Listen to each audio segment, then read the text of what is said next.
E aí galera, tudo bom? Estamos aqui agora para a nossa aula de número 60 de Física, onde vamos falar sobre magnetismo, tá? Bora começar aí a parte de magnetismo, então.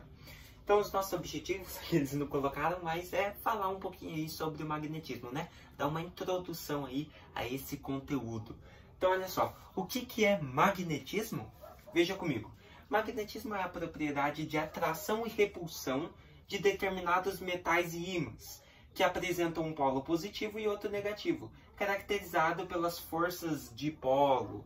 Ou seja, magnetismo é a força de atração e repulsão que acontece entre metais e ímãs, que nós estamos acostumados, né? O magnetismo apresenta, então, um polo positivo e outro negativo, que são caracterizadas pelas forças de dipolo. Por que dipolo? Di de dois. Então, dois polos. Um positivo, um negativo. Dessa forma, a propriedade chamada de dipolo magnético informa que os polos iguais se repelem e polos opostos se atraem. Então, é basicamente isso, né? Aqueles princípios básicos aí de elétrica também, né? Cargas de mesmo sinal se atraem, cargas de mesmo sinal se repelem, cargas de sinais contrários se atraem. Mesma coisa serve para o magnetismo, né? Então, dipolo magnético, ou seja, dois polos, informa que polos iguais, ou seja, positivo com positivo, se repele, polos opostos, positivo com negativo, negativo com positivo, se atraem, beleza? História do magnetismo e do eletromagnetismo. Veja comigo. Sabe-se que magnetismo não é algo novo, uma vez que desde o século VII a.C. já eram utilizados seus conceitos. Textos gregos apontam para a existência do magnetismo, propriedade de corpos presentes numa região denominada magnésia, e daí surgiu o nome da propriedade de atração e repulsão de determinados corpos. Tales de Mileto, filósofo, físico e matemático grego, foi quem observou a atração do ímã natural, a magnetita, com o ferro. Além disso, a invenção da bússola, que permitiu o avanço das navegações, já era utilizada pelos chineses desde o século VII. Acredita-se que, além de um instrumento, eles utilizavam-a como símbolo de sorte ou um oráculo. Então, a bússola já utilizava o magnetismo. A bússola, aquela que você usa para se localizar, ela se localiza através do ímã magnético, do magnetismo da Terra. Ou seja, a posição que você tiver, onde o magnetismo estiver mais forte, ele vai puxar a bússola e ela vai apontar. É basicamente isso. Olha só, alguns séculos depois, os estudos sobre o magnetismo e eletromagnetismo foram se expandindo. Isso acontece primeiramente em meados do século XVIII, com Pierre Pellerin e Marie Curie, o qual descreve sobre a bússola e as propriedades dos ímãs. Por conseguinte, no século... Ali não era, né? Ali era século XIII, perdão. Por conseguinte, no século XVI, William Gilbert concluiu que a Terra era magnética, ou seja, o magnetismo, o campo magnético da Terra. Era por esse motivo que as bússolas sempre apontavam para o sentido norte. Então, olha só. Em fins do século XVII, agora sim, né? Do século XVIII, perdão, Charles Coulomb avançou nos estudos sobre eletricidade e magnetismo. Publicou a lei dos polos inversos de atração e repulsão entre as cargas. Então, lembra a lei de Charles Coulomb? Cargas de mesmo sinal repele, sinais contrários atraem-se. Tá? Charles Coulomb descreveu isso no século XVIII. E tudo isso através do magnetismo, que já tinha muito tempo atrás. No século XIX, Hans Christian Ørsted publica trabalhos sobre o eletromagnetismo e os campos elétricos.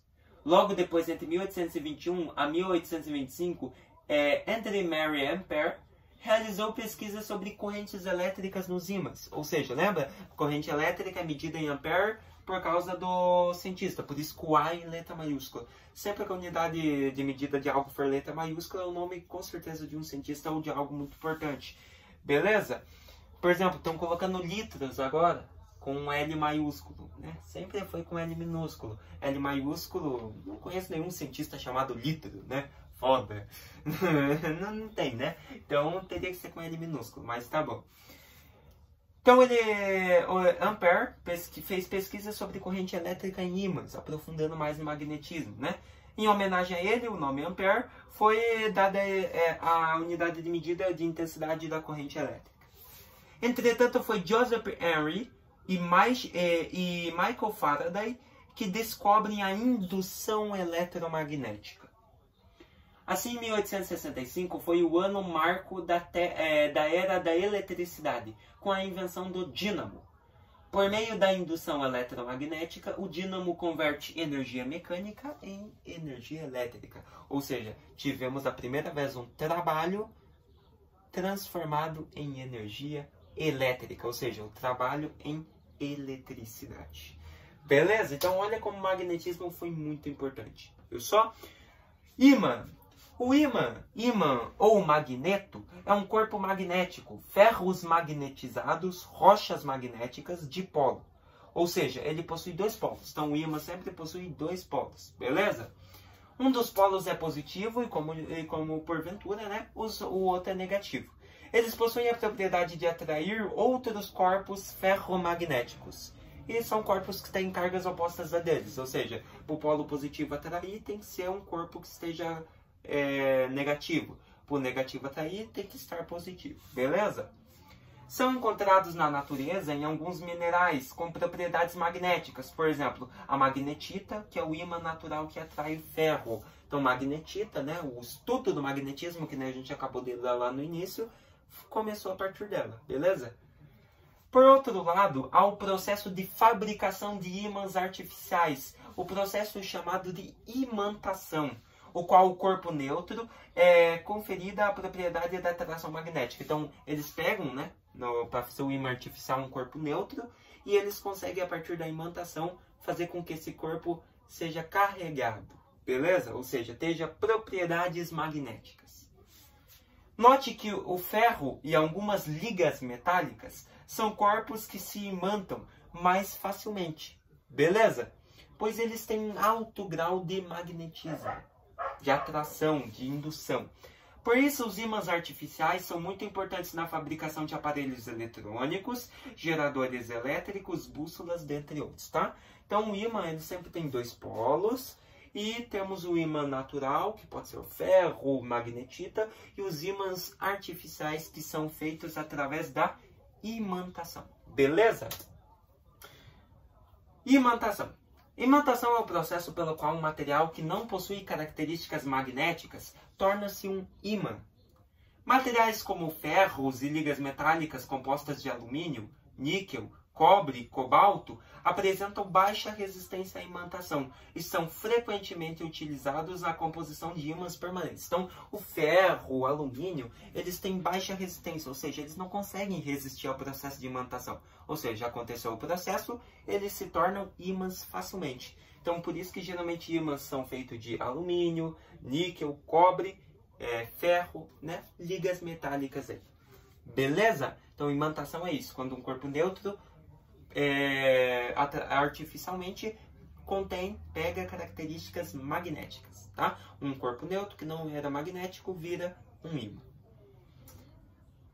Daí, por fim, para nós encerrarmos, temos o magnetismo terrestre. O que é isso? O planeta Terra é considerado um grande ímã, dividido em dois polos, o norte e o sul, assemelhando-se à propriedade de dipolo magnético. Essa descoberta foi feita no século XVI, a partir das pesquisas do físico inglês William Gilbert. Note que o polo norte é o campo magnético que se atrai à bússola, o que explica que a Terra comporta-se como um grande ímã que exerce força de atração na direção norte. Então a Terra é magnética, ela tem o seu campo magnético, né? Isso a gente já sabia lá desde o começo, mas aprofundando melhor agora, foi assim que foi descoberto, né? Gilbert descobriu aí lá no século XVI. Que a Terra tem o seu campo magnético. E essa força magnética é o que atrai a bússola para o norte. Beleza? Então, nós podemos dizer que a Terra comporta-se como um grande ímã que exerce uma força de atração na direção norte. Ou seja, uma força de atrair as coisas para o norte. Ou seja, o magnetismo, a parte mais magnética da Terra, está no norte. Por isso que toda vez que você está com uma bússola, ela sempre vai acabar apontando assim, dando umas ponteiras para o norte. Beleza? Porque o magnetismo do norte da Terra é mais forte, tá? Então a Terra sim é magnética e tem o seu campo magnético. Beleza? Galera, hoje a aula foi só isso, uma aula bem de boa também, né? O que nós vimos então? Conceituamos magnetismo e vimos mais alguns conceitos iniciais, tá? Vimos magnetismo, vimos o processo de imantação e vimos aí um pouquinho sobre os ímãs. Tudo na nossa querida física, né? Como vocês sabem, estamos na aula 60, as aulas de física vai até a aula 67, então só tem mais 7 aulinhas para nós encerrarmos física, tá? Vamos dar continuidade à química, claro, mas física estamos encerrando. E bem de boinha, né? Espero que vocês tenham gostado dessa aula, entendido um pouquinho sobre magnetismo. Na próxima aula vamos continuar falando sobre magnetismo. Vamos fazer alguns exercícios, tá bom? Até a próxima aula.